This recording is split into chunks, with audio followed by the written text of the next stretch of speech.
Good evening, Red Star Rebels. It's the 1st of August, 2023. This is Podcast Season 3, Episode number 16, and we are Red Star Report. I'm Hal Lohr, and this is Voices for the California Nation.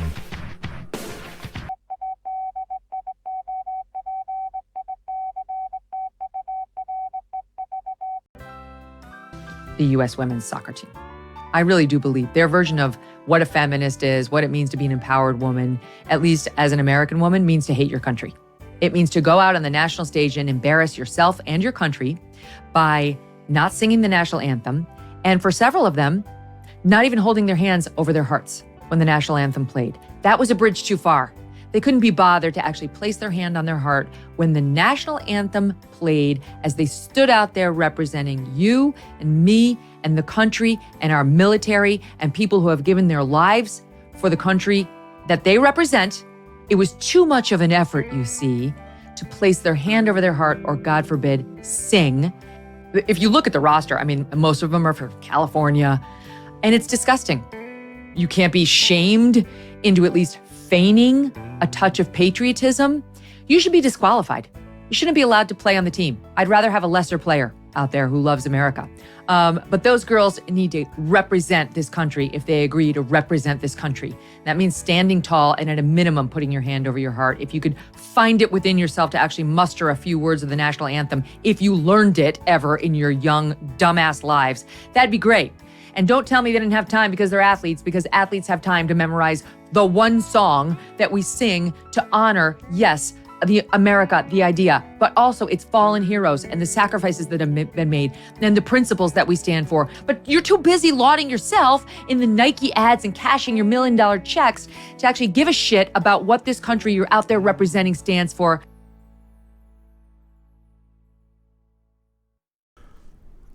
Okay, as everyone probably knows by now, the USA Uber Alles right-wing patriots are currently losing their collective shit over the U.S. women's soccer team. Because yes, most of the players on the U.S. women's national soccer team are engaged in a silent protest, where they don't sing the U.S. national anthem and hold their right fist behind their backs in solidarity instead of placing their hand over their hearts in good girl patriotic salute, causing people like former Fox News reactionary propagandist Mehgan Kelly to ignore any semblance of journalistic integrity and race to the bottom of the U.S. fascist co-opted volksgeist. A butthurt so slathered in mandatory spontaneous demonstrations of Americanized patriotism that the red state grievance-driven delusions of American glory preclude the possibility of even asking why the team was protesting in the first place. Because from an American independence perspective, there's a lot to unpack here. From Meghan's podcast version of an American Karen Club meeting complete with bitter red Kool-Aid and outrage on white bread, the facts are that currently the U.S. women's soccer team is one of the best female sports teams on the planet. And as just one example of how America treats female athletes, in 2019, the world champion U.S. women's soccer team had to sue the United States Soccer Federation for equal pay with the historically terrible U.S. men's soccer team. Nikki Haley, former U.S. ambassador to the United Nations, tweeted, "The U.S. women's soccer team is living the American dream. They were born in the freest, fairest country in the world that has rewarded their hard work. They should remember that blessing next time the national anthem plays." Really? Okay. As the voice of the California independence movement, let me just break this down for you. Schools in session. First off, for those demanding that the women on the U.S. team show America their unconditional love, you might want to take a moment and realize there are a few players on this team that claim Latin American heritage. Nothing to see there, after all. Soccer is as huge in the Latin American community as American racism is in the U.S. border policy, so why can't you feel the love there?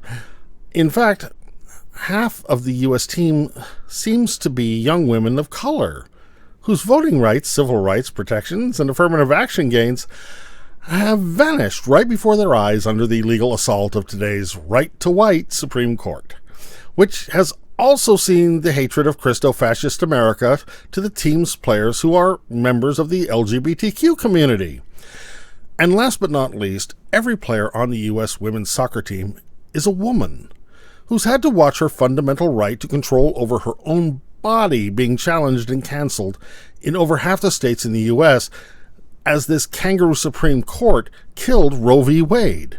And yet, people like Meghan Kelley or Nikki Haley, who wrap themselves in American flags like they own it, trot out dead soldiers as political props and define freedom as everyone being forced to do what they say without question, are totally on board with shaming young women into feigning smiling patriotism for a divided country that would deny their very humanity. And they have the nerve to look surprised that forced American patriotism doesn't make the U.S. women's soccer team feel all warm and fuzzy? Am I going too fast for you? Because in answer to Mehgan Kelly's anti-California values attitude, I have to say, yes. Turns out fully a third of the U.S. team are actually Californians. But even speaking out of turn as a shameless promoter of California independence, I can say in all confidence that just like you on your podcast, the players on the U.S. women's soccer team have earned their right to be where they are and should have the freedom to speak out in protest, using the platform as they see fit. The fact that so much of America demands otherwise only affirms two things about the future, by the way. One, that with U.S. fascism so metastasized and yet so normalized, California independence is more inevitable than ever. And two, if a third of the U.S. women's soccer team are actually Californians, then a free and independent California Republic will have one world-class soccer team.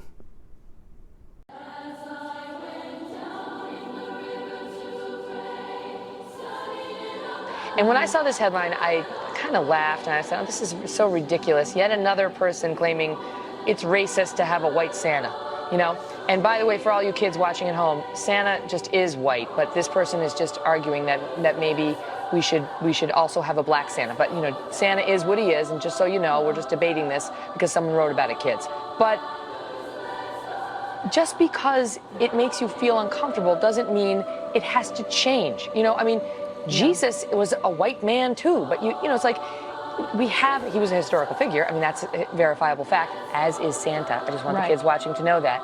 Yes. But my point is, how do you just revise it, you know, in the middle of the legacy of the story and change Santa from white to black? Yeah, I mean, you can't.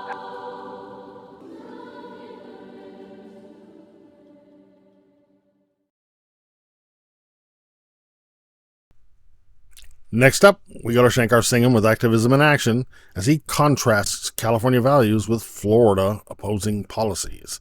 For perspective, the conservative media doesn't bother to report. Bust him up, Shankar.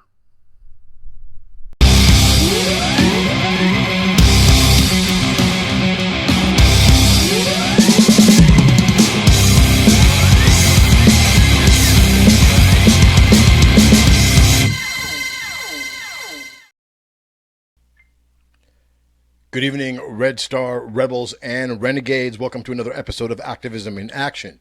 You know, it seems the past few months, a lot of red states have been enacting laws and regulations that have perhaps not been economically viable, but definitely is socially acceptable to a small faction of their populace.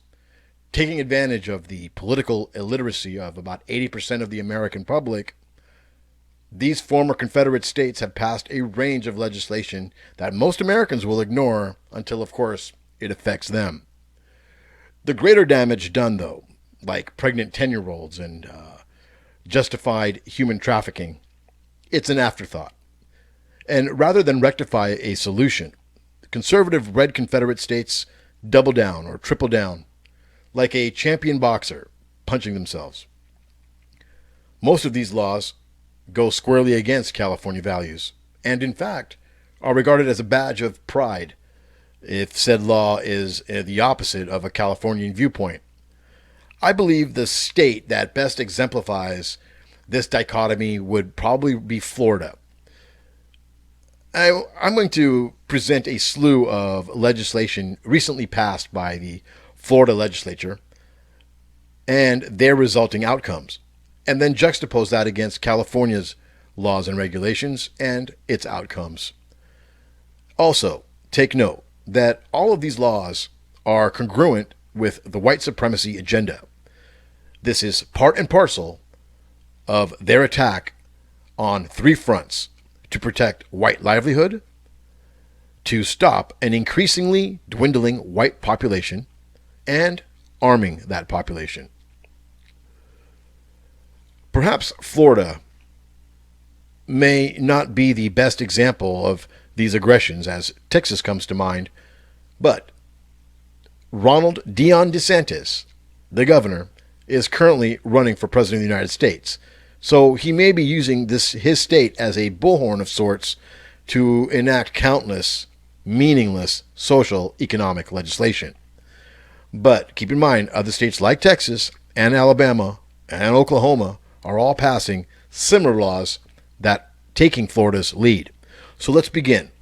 On immigration, in the beginning of July, SB 1718 took effect. Shortly stated, it's the opposite of California's sanctuary state policies. It affects transportation in that a person commits a third-degree felony when he or she knowingly transports into the state an individual that this person knows or reasonably should know has entered the United States illegally. Can't drive undocumented people around. It affects employment.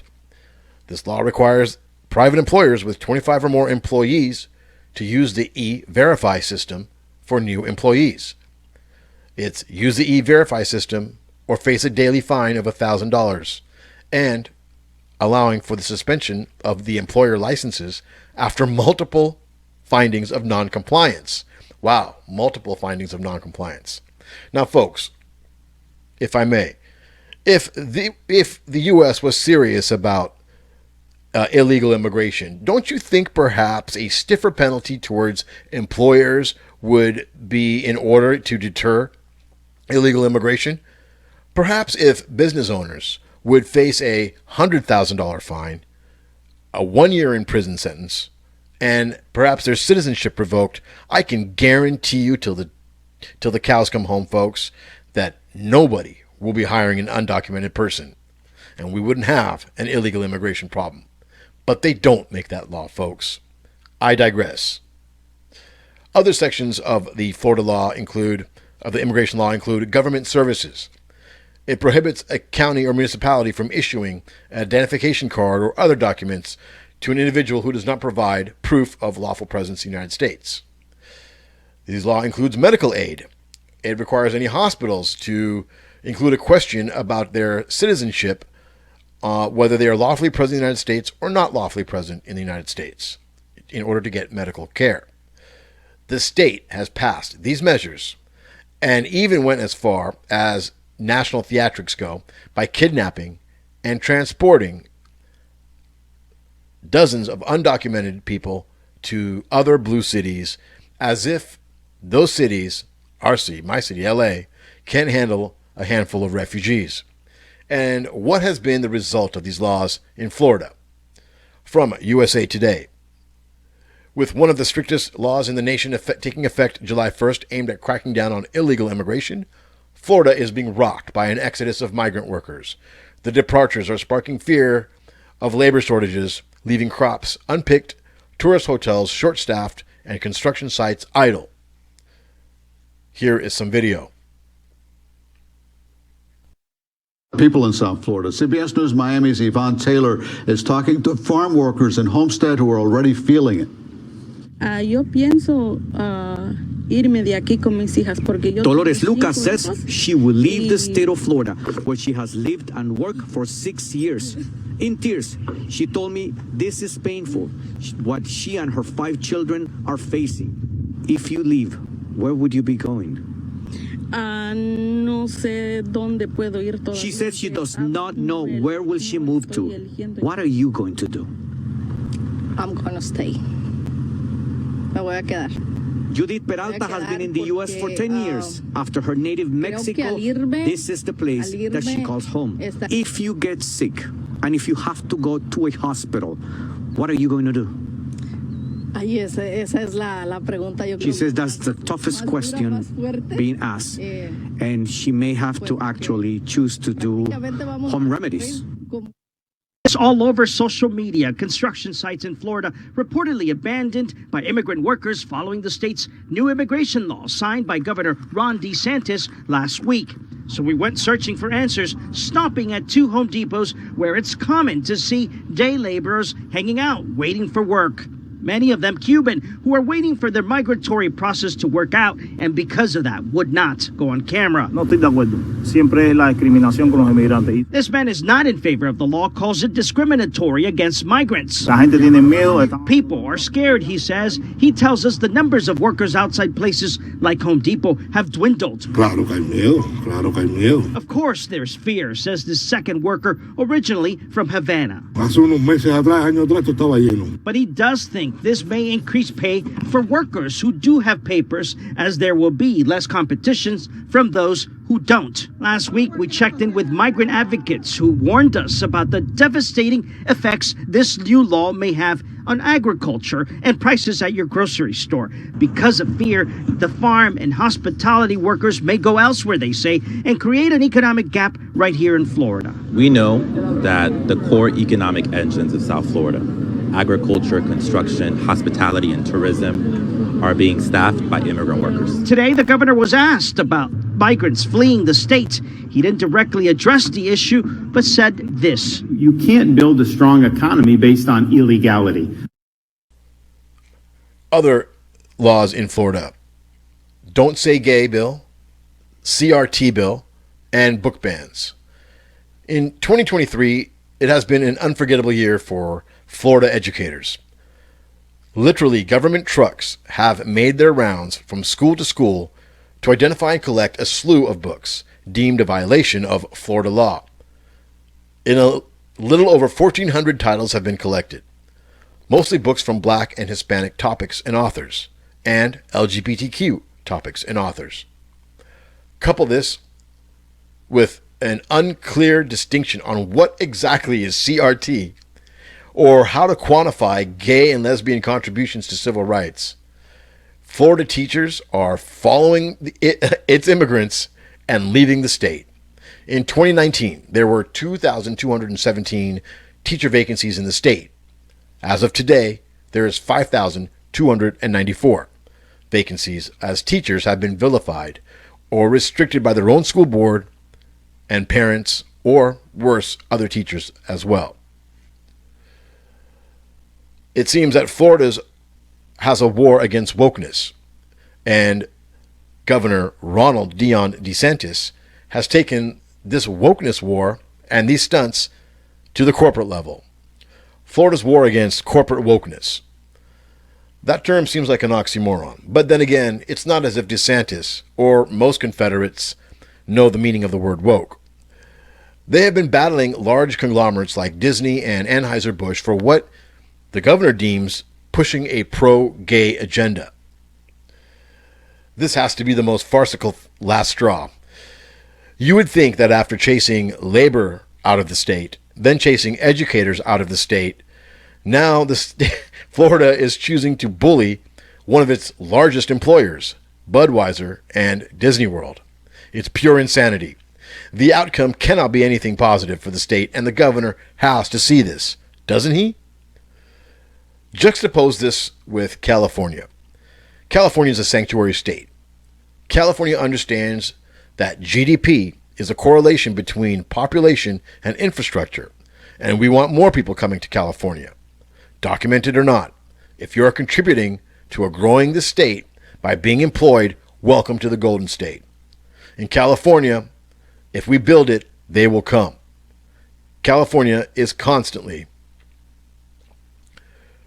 in a growth state. It's no wonder Cali is the fourth largest economy by herself in the world. She's a global dominant powerhouse, and it's done not by feel-good economics or social policies, but by using our inhabitants for their talents, skills, and grinding. Period. Our colleges and universities are the best in the world. Schools like UCLA, Stanford, Berkeley, USC, Caltech, UC Irvine. Now, our public school system needs some work, but it's not ranked on the bottom 10 as Florida is. And now, Florida schools will probably take a dive even deeper with such a large exodus of educators. And as far as businesses, California has more Fortune 500 companies in the world than anywhere else because we encourage and nurture our businesses, not chastise them. 53 of the top 500 companies are located right here in the Golden State. And all the false lamenting on high taxes and unfriendly business environments belongs in the garbage. We don't ostracize our laborers. We don't chastise our large businesses unless, of course, they cause harm. It seems that Florida takes the throne for these things. They are the state most unfriendly to immigrants and uninviting for businesses. That is a fact. That's all I got. This is Shankar Singham for Red Star Report and Rebel Alliance News on KPFK, Los Angeles.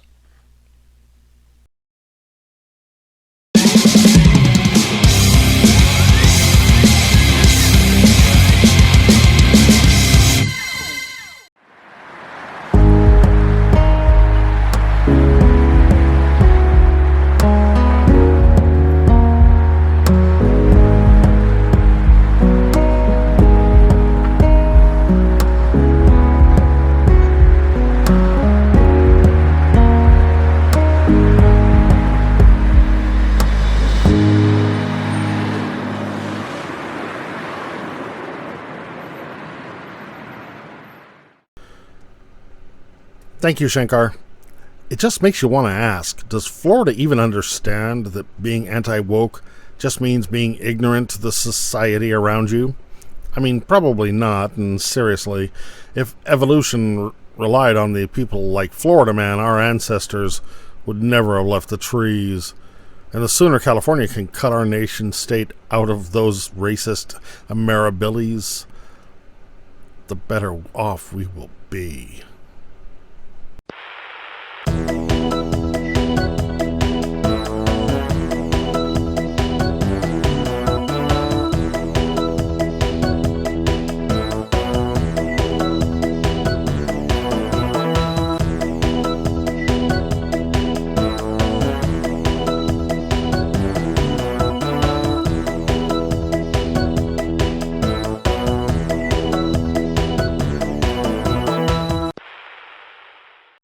Okay, before we go on, let's take a moment to explain that what you're about to see is admittedly a hacked down version of Donald Trump's hour-and-a-half-long speech that he gave at Turning Point USA's July 16th conference. So, how do you edit a 90-minute speech down to 4.5 minutes? Well, you only keep comments about what Donald Trump actually says he will do as president. It's scary stuff, and it's time for talking points.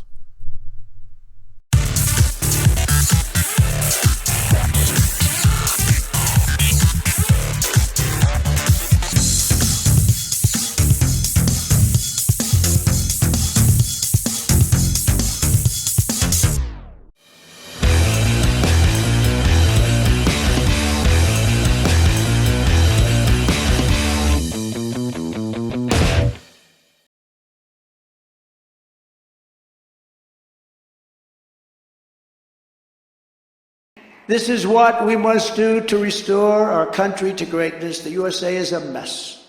Our economy is crashing. Inflation is totally out of control. Our currency is crashing, and we will soon no longer be the world standard, which will be our greatest defeat in 200 years if we lose the world standard in currency. On day one, I will sign a new executive order to cut federal funding for any school pushing critical race theory, transgender insanity, and other inappropriate racial, sexual, or political content on our children. I will keep men out of women's sports. How ridiculous, how ridiculous.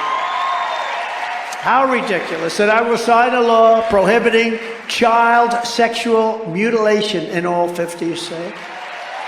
And I will restore the Trump ban on transgender in the military. I had it stopped, totally stopped, and they approved it. We're going to take our country back. When I get back into the Oval Office, I will totally obliterate the deep state. They will be obliterated. And we will create a Truth and Reconciliation Commission to declassify and publish all documents on deep state spying, censorship, and all of the corruption that's gone on in our country. But never forget, our enemies want to stop us because we are the only ones, and that's all of you and me, all working together. Who can stop them? We're the only ones that can stop them. And I believe they hate our country. Following the Eisenhower model, we will use all necessary state, local, federal, and military resources to carry out the largest domestic deportation operation in American history. I will immediately terminate every open borders policy of the Biden administration under Biden. And to further deter illegal immigration, I will sign a day one executive order ending automatic citizenship for the children of illegal aliens. When I return to office, the travel ban is coming back even bigger and much stronger than before. I will also order our government to deny entry to all communists and Marxists as required by law. Just as I did 4 years, for 4 years we did this, I will fully uphold and support the Second Amendment. Nobody has ever done a job like I've done. After 50 years of leftist domination of the universities, I will take bold action to reclaim our colleges from the communist left. But using my leverage over college accreditors, we are going to choke off the money to schools that aid the Marxist assault on our American heritage and on Western civilization itself. We're going to smash the Marxist diversity, equity, and inclusion bureaucracies to stop the Marxist prosecutors who release rapists and murderers while prosecuting and persecuting conservatives, Republicans, and others. I will direct a completely overhauled DOJ to investigate every radical district attorney and attorney general in America for their illegal, racist, and reverse enforcement of the law. It's all bullshit. We are a failing nation. We are a nation in decline. And now these radical left lunatics want to interfere with our elections by using law enforcement. It's totally corrupt, and we won't let it happen. 2024 is our final battle. With you on my side, we will demolish the deep state. We will expel the warmongers. From our government, we will drive out the globalists. We will cast out the communists, Marxists, fascists. We will throw off the sick political class that hates our country. And we will rout the fake news media.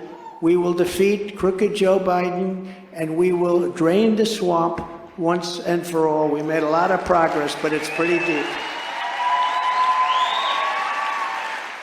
We will put America first. We will make America great again.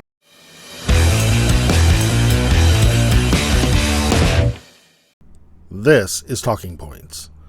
Okay, Californios, I generally don't like bringing Donald Trump directly into the California independence conversation because, let's face it, the man is not the cause of America's collapse. He's a culmination of the symptoms of the dying empire, the modern equivalent of the Emperor Nero fiddling while Rome burns. But one of the things about Donald Trump that really should make any discussion of California independence easier is the simple fact that for some reason he and the American ultra-right just can't help saying the quiet parts out loud. It's like today's conservative leadership are all comic book villains who are tired of hiding their secret identities and have to stop for a moment when they have Superman on the ropes to begin monologuing on societal grievances and brilliantly fiendish plans. That's the nightmare roadmap for progressive Californians that we got from Donald Trump at the Republican Turning Point Conference on July 16th, 2023.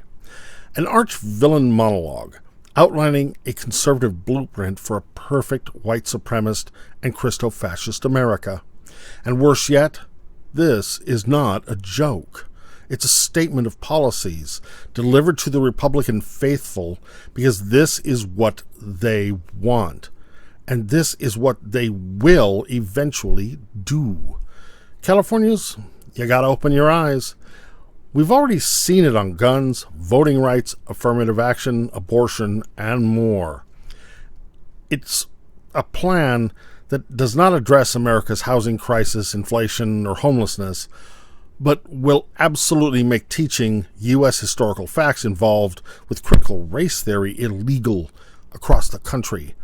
A plan that will use government funding threats to force a whitewashed version of history into most, if not all, of America's public schools, canceling inconvenient facts like slavery, indigenous genocide, or U.S. imperialism. A plan to erase critical thinking and turn college curriculums into fascist indoctrination programs where America is, was, and forever will be the good guys anointed by a blue-eyed Christian God fighting for capitalism against the evils of California's own style of progressive values. It's a plan whose only thought for addressing a global warming crisis that's killing the planet is drill baby drill, but considers reinstating a travel ban on Muslims and communists a day one priority, even if it combats a problem that doesn't exist. A plan from people who categorically deny their own racism, who are determined to go to the extremes of the Eisenhower plan of using the U.S. military for the mass deportation of brown people. People that right-to-white Americans fear and hate so much that they will end birthright citizenship, even though it's protected under the 14th Amendment, just to stop brown children from being born in America and becoming U.S. citizens. A plan where delicate American Christo-fascist sensibilities must be protected by anti-LGBTQ policies, anti-communist policies, anti-transgender policies, anti-abortion policies, anti-socialist policies, anti-gun control policies, anti-protest policies, anti-drag queen policies, and anything else that offends the regressive conservative vision of taking back America. And what should be the most ominous part of this plan, nothing in Donald Trump's Turning Point speech actually offers solutions for any of the very real socioeconomic or environmental threats facing America today.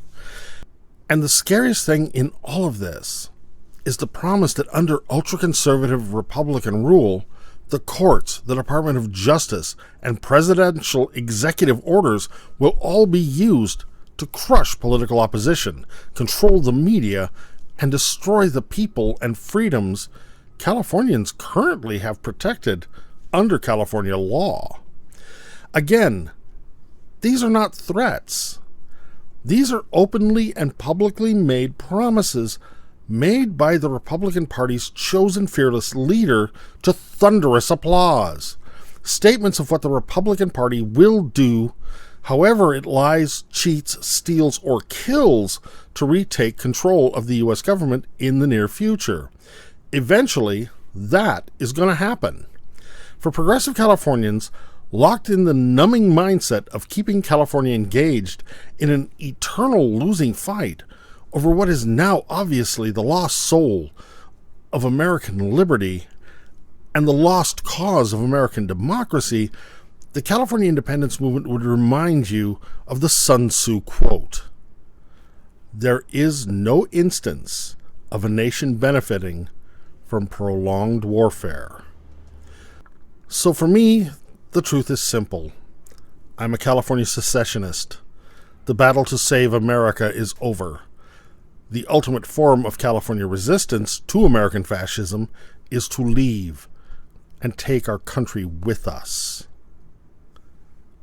This is Talking Points.